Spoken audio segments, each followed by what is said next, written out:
तो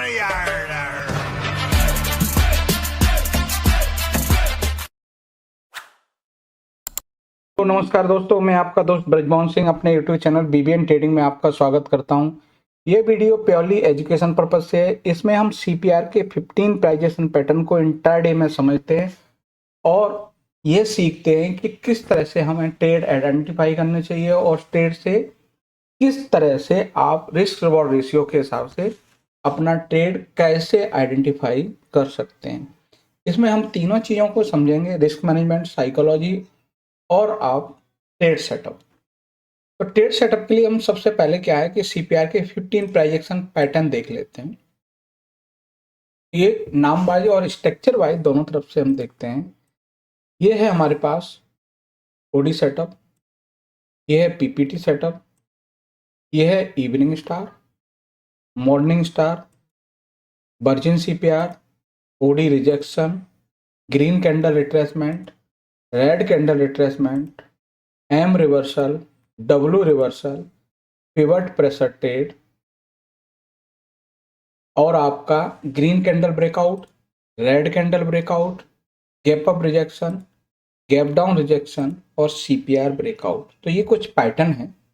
इन पैटर्न के हिसाब से हम मार्केट में आइडेंटिफाई करते हैं कि किस तरह से ये पैटर्न फॉर्म होते हैं और किस हिसाब से आप रिस्क रिवॉर्ड रेशियो से हम जनरली 1:2 यूज करते हैं। ईएमए को हम किस लिए यूज करते हैं वो हम यहाँ पर मेंशन किया है। यदि आपके पास 2 दिन का सीपीआर है, उससे आप क्या एनालाइज कर सकते हो। उसके लिए अगर वो हाई वैल्यू सीपीआर होगा, उसका मतलब ये है कि जो सीपीआर है, आज का जो सीपीआर है वो कल के सीपीआर से ऊपर है। अगर लोअर वैल्यू सीपीआर है तो कल के सीपीआर से नीचे सीपीआर। अनचेंज है तो दोनों के इक्वल सीपीआर होंगे। इनसाइड वैल्यू है तो कल के सीपीआर के अंदर आज का सीपीआर होगा। आउटसाइड वैल्यू सीपीआर है तो कल के सीपीआर से बाहर आज का सीपीआर होगा। ओवरलैपिंग सीपीआर है तो कल के सीपीआर से और ऊपर सीपीआर होगा। अगर वो ओवरलैपिंग लोअर वैल्यू सीपीआर है तो कल के सीपीआर से नीचे होगा। ये सिर्फ है।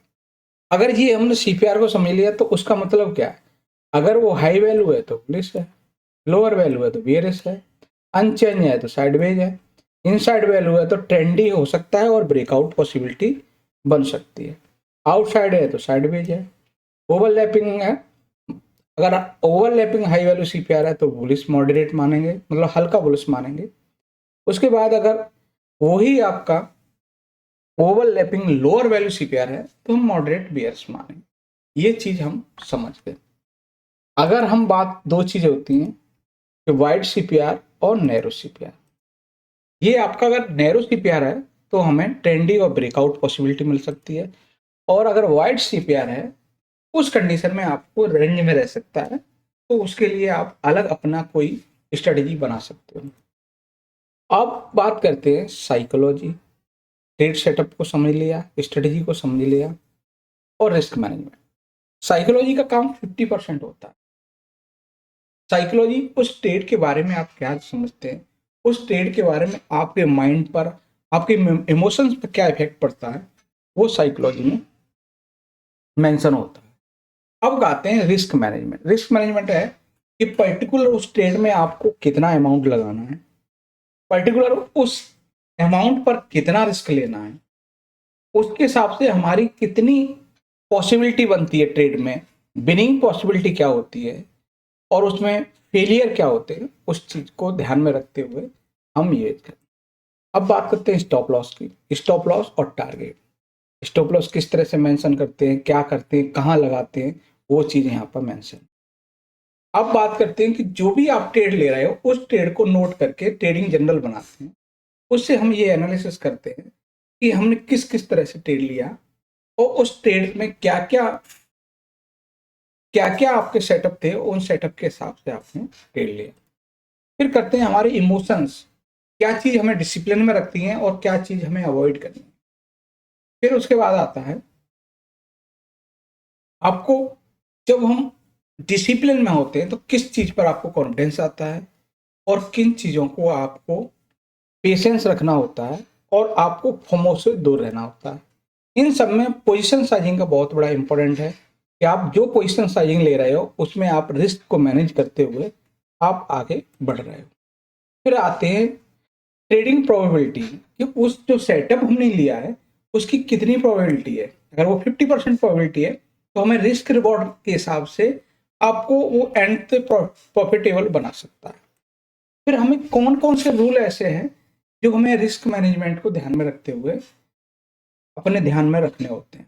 तो हमने ये चीज़ यहाँ पर मेंशन की। अब हम एग्जांपल समझ लेते हैं जो आपकी स्ट्रेटजी है, यानी कि सीपीआर के पैटर्न। ये एचडीएफसी बैंक है, इसमें आपका दिन की पहली कैंडल है और उसी से आपको रिजेक्शन मिला है, ग्रीन कैंडल बनी है, तो आपका पहला टारगेट ये होता है उस कैंडल का हाई, और यहाँ से बीच में आपको 1:2 मिलना चाहिए। जब आपको 1:2 रखा है तो आपका परफेक्ट ट्रेड सेटअप है। यहाँ से आप निकलते हैं तो आप नए नियरेस्ट पिवट को आप अपना टारगेट कंसीडर कर सकते हैं, वो नेक्स्ट होता है।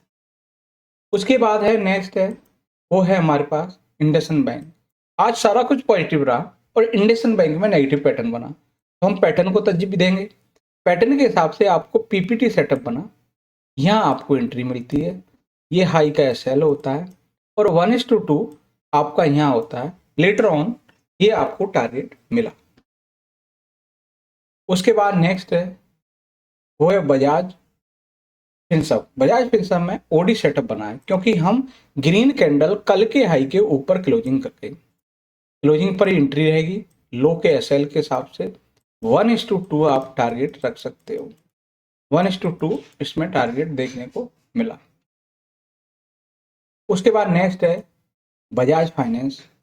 इसकी ओपनिंग सीपीआर के अंदर है और बाहर क्लोजिंग है, तो ये आपका जो पैटर्न बना वो पीपीटी सेटअप बना और पीपीटी के हिसाब से आपको 1:2 देखने को मिला।